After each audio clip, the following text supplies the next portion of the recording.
Welcome to Write Now Workshop Podcast, where you can write a book and change the world. I'm your host, Kitty Bucholtz, and this is episode 204, Practicing Balance, an Encouraging Words episode coming to you on Sunday, July 5th, 2020. Happy 4th of July to everyone who's living in the U.S., or if you're an American someplace else and you're still celebrating Happy 4th of July, Happy 4th of July. I hope that you are having fun and being safe and trying to find some balance between the two. I have to say that living in this COVID-19 world has been teaching me a lot about boundaries and balance and what I have gotten used to in my life and what maybe I need to learn to do better. And one of those things in particular right now happens to be balance. So I thought I'd talk about it in case it was helpful for you. So for instance, when we first started realizing that this disease was kind of moving quickly and everybody was trying to decide, do we have to do anything? And I traveled to another country anyway because I was like, well, I don't think really anything is going to happen. But the day after I got home, like almost the whole world seemed to have gone into lockdown. So at first, I read all the news and I was following everything for several hours a day, probably. It felt like it anyway. But then I was just like, okay, I can't think. I can't do anything. I feel kind of paralyzed with having all this information in my head that is about things that I can't do anything about. I mean, the only thing I can do is stay home, and that's not very much of anything. So then I kind of went to none. No news. Don't listen to anything. Don't read anything. Just, follow the directions for where you live and wait for it to go away. That didn't really work out well either. So then I was like, okay, some news. So I'll have some sort of balance of trying to know what's going on, but not have that be the only thing that I am bringing into my head. During that time, because my husband was home and my husband's a very good cook, and because he was home and I'm a baker, and so I had some reason to bake because we were together 24/7, he started cooking a ton more. I started baking a ton more. We were having a lot of fun. We were doing a lot of overeating. And we did that for a really long time, actually. I'm not sure that we're entirely over it, but I did go through a period where I was like, okay, we really need to slow down because, that whole practicing putting on your jeans once a week to make sure that you haven't gained more weight than you can afford, that was sort of becoming an issue. So I'm like, okay, we need to bring it back down. And I lost a few pounds, and then, I tried to stay modest, and then I was like, I should just do some dieting or something. So I think that lasted for about 3 days. And then hopefully I'm back into a more modest eating. Hopefully I'm not overeating. But, this weird period of so many things in life being kind of up in the air has made it so that it's hard for me, at least. I don't know about you, but it's been hard for me to find a nice balanced place where I can just do regular things in a way that is healthy. Some of the things I've been doing too much of and I should do less. Other things I've been doing too little of and I probably should do more. So I was actually in the middle of a great exercise regime. I was going to the gym probably 4 or 5 days a week. Can't remember exactly, but something like that. Yeah, 4 or 5 days a week. Things were working, I was getting stronger, and then I couldn't go to the gym. And so I just didn't do anything because I was lazy. And it was just a weird change to my the structure of my day. So I just didn't do anything. When I finally decided, okay, I really need to do something again, so I'll find some things I can do at home. And then I realized how much muscle I had lost by not working out for a month. So then I was kind of back to, well, now I don't want to do it because it's too hard again. So this whole balancing thing, man, it's been rough. Now, some things have been going well. I actually was getting a lot more work done. I don't know why. I went through some periods when my husband and I were together 24/7 when I was just like, please, one of us needs to leave the house because this is making me crazy and I'm just getting in a bad mood from never being able to be alone. I have no idea why, but these 3 months that we were alone together, pretty much all the time, just the two of us, was pretty awesome. And I was getting a ton of work done. I mean, we couldn't be further away from each other in our apartment. His office is right by the front door, and mine's way over on the other side next to the bedroom. So it's not like we really saw each other that much, but there was just something about having someone else here who was working, and then I was working, and I don't know, just something in my brain was like, yeah, okay, let's work. And I felt like I was just getting a ton more done. But then John got asked to go back to his workplace just a few days ago, last week, and I lost my balance again. I'm like, well, I don't know where the structure of my day is. Like, we used to have breakfast at this time and lunch together at this time, and we would be like, okay, well, let's hurry up and get this done before we get to lunch. And I don't know. It's like I said, it's not like we spent that much time together, but that first couple of days, I was just kind of like, well, I could do this anytime I want because no one's here to eat lunch at a certain time or to, I don't know, have tea at a certain time or anything. And so then I was like, well, okay, I'll just push myself through it. And then the pushing wasn't really working. I'm like, okay, well, maybe I just need like a mental health day or a mental health afternoon. And so one of the days I took a little bit of time. I'm like, I'm just going to do some reading and some thinking and some journaling and kind of get back into my groove. So the balance has been an issue kind of on and off in one way or another. I mean, it's been an issue the whole time, but in different areas for the last 3 months for me. And I don't think that I remember it being such a big deal before then. And I think part of it, at least for me, is just knowing that there is so much going on in the world, so many bad things, really. Lots of good things, of course, but the bad things are the things that are in all the news, that I just, I couldn't get my brain to be able to separate them well enough. Like I wasn't getting my brain in balance. So somewhere in the last couple of days that I was like, I just need to take a little reading break.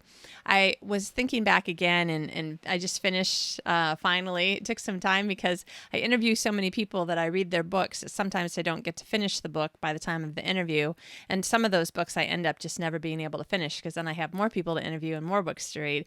But when Sue Reynolds was on a few weeks ago, episode 199, telling us about how at age 60, she decided that she'd had enough and she was at 335 pounds, which is about 152 kilos, and she was going to do something different. She was going to lose some weight and try to get into a little bit better shape. She was 60 years old. In 4 years, she went from 335 pounds to placing 6th in a world triathlon championship. Oh my gosh. I mean, that is somebody who really went from, I wouldn't say one extreme to the other. It sort of feels like it. Like you look at the pictures of her and you just think about, the main words, couldn't tie my shoes, to learning how to put my feet in my bike shoes that are attached to the bike pedals at the time that I'm riding the bike because I'm in this triathlon. And you're just like, wow, that's so much change. Like, how did she do it? And so one of the things I decided was, okay, you know what? Maybe I just need to do more of what some of the people that I admire are doing. So I bought a 6-month subscription to Run with Hal, which is a half marathon training app. Actually, you can put in any race length. So I put in my half marathon that I signed up for in Copenhagen in September. And it's put together by Hal Higdon, who is a famous runner and writer about running things. And this app has been doing weird things. I was like, I think it's broken, but it turns out it's not broken. It just wants me to do things totally differently than the way I've done them before. Well, you know what they say, if you're doing things the same way and expecting different results, that's a little crazy. So it's having me do weird things. Like, I'm already a slow runner, and my goal is to do my personal best, fastest time in the Copenhagen half marathon. Whether it goes or not, I'm still going to run 13 miles on that day in September.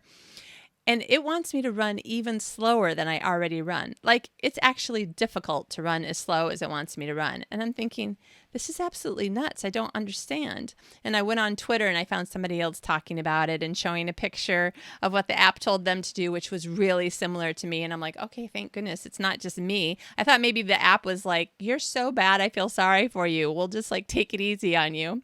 But okay, it's doing this to other people too. So I did what it said. I tried to do what it said. And then a couple of days ago, it told me to run 3 miles at the pace that I want to run the Copenhagen Half Marathon. And I was just like, okay, now you really are crazy. Like, I can't run that fast. I couldn't run that fast before I started using you. I definitely can't run that fast now that you've been having me run even slower. But whatever. And my husband's like, you can do it. Just go do it. I'm like, all right, well, I'll at least try. So I started running.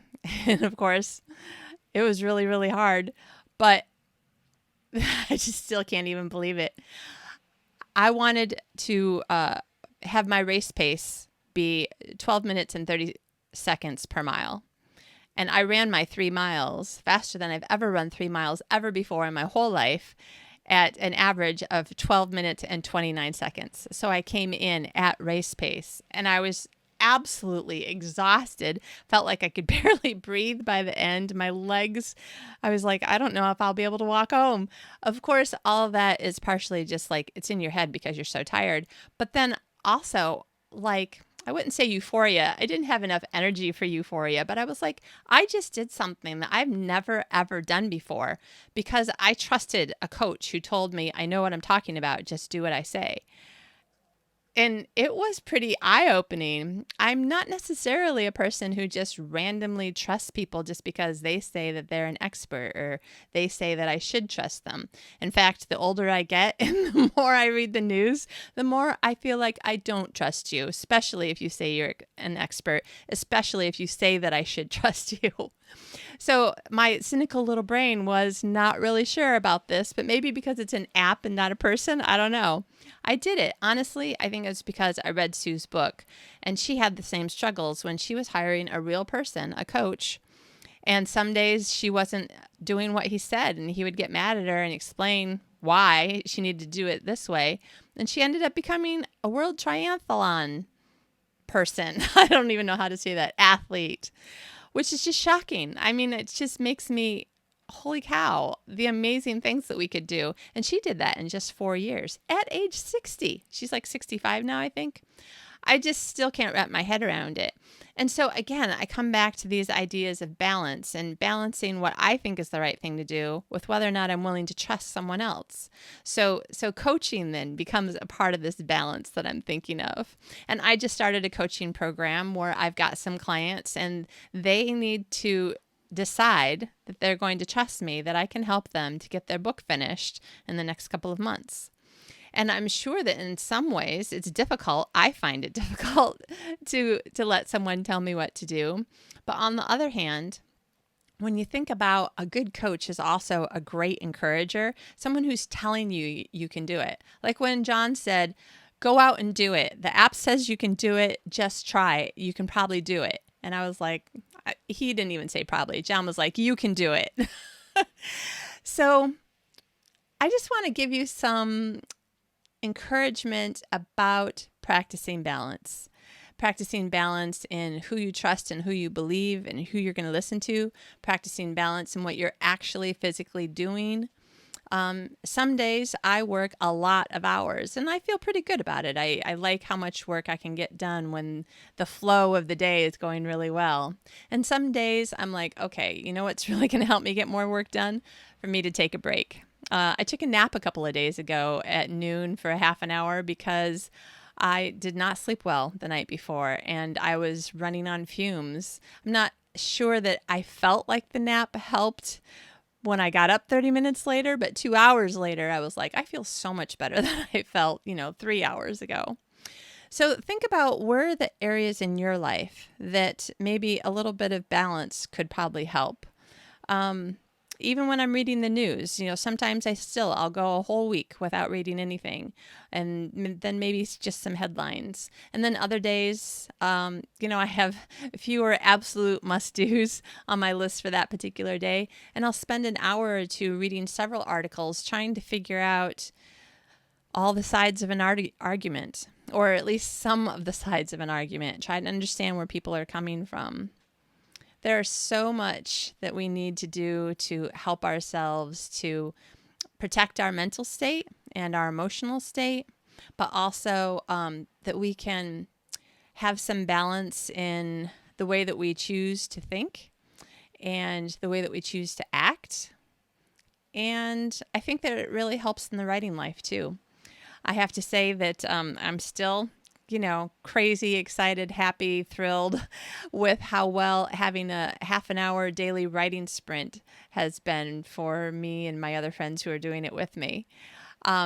It's just sort of this magical thing that happens.